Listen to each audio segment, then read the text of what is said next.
एका 17 वर्षीय तरुणीची पानटपरीवर 3,000च्या वर उधारी झाली होती आणि ती उधारी न चुकीता आल्यामुळे 52 वर्षीय पानटपरीवाल्यांनी केले हे भयंकर कृत्य जाणून घेऊया या क्राईम स्टोरीच्या माध्यमातून। जर तुम्ही आमच्या चॅनलवर नवीन आहात आणि तुम्हाला क्राईम स्टोरी आवडतात तर आमचं चॅनल नक्की सबस्क्राईब करा आणि बेल आयकॉनला क्लिक करा, जेणेकरून आमचे व्हिडिओ अपलोड होताच तुम्हाला नोटिफिकेशन जाईल।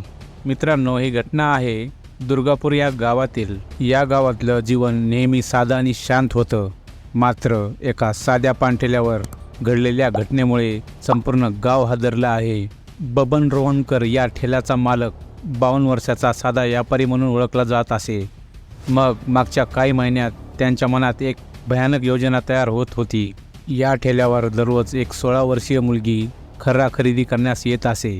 ती बबनच्या दुकानात येणाऱ्या नियमित ग्राहकापैकी एक होती। मुलीला खर्रा खाण्याचे व्यसन केव्हापासून लागले याबद्दल माहिती मिळालेली नाही, मात्र खर्रा खाल्ल्याशिवाय तिला चैन पडत नव्हते। मुलगी सुरुवातीला पैसे देऊन ती खर्रा विकत घेत होती, मात्र जसे जसे तिचे व्यसन वाढत गेले तसा तिला खऱ्यासाठी पैसे देणे अवघड झाले। तिने पानटपरी चालकाला विनंती करून उधारीवर खर्रा घेण्यास सुरुवात केली।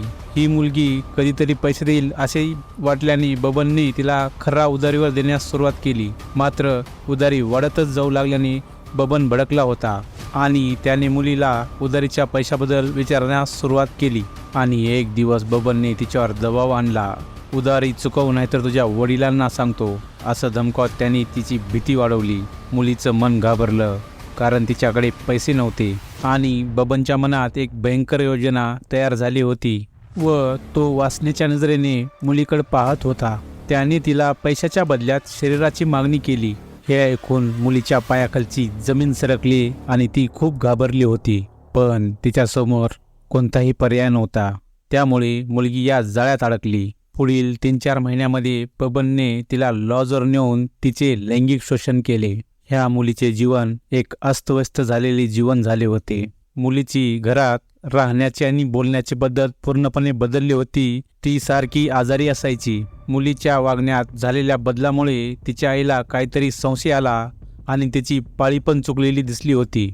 आईने तिला वरोरा येथील रुग्णालयात नेलं, जिथे तपासणीत तिला 3 महिन्याची गर्भवती असल्याचं समजलं। हे ऐकताच आईच्या पायाखालची जमीन सरकली आणि एक धक्काच बसला।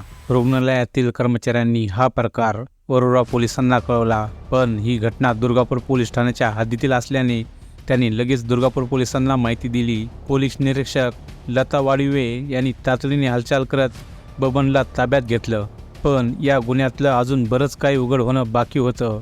दुर्गापूर गावाचं शांत आयुष्य आता कायमचं बदललं होतं आणि या घटनेने लोकांच्या मनात एक भयानक सावली सोडून दिली होती।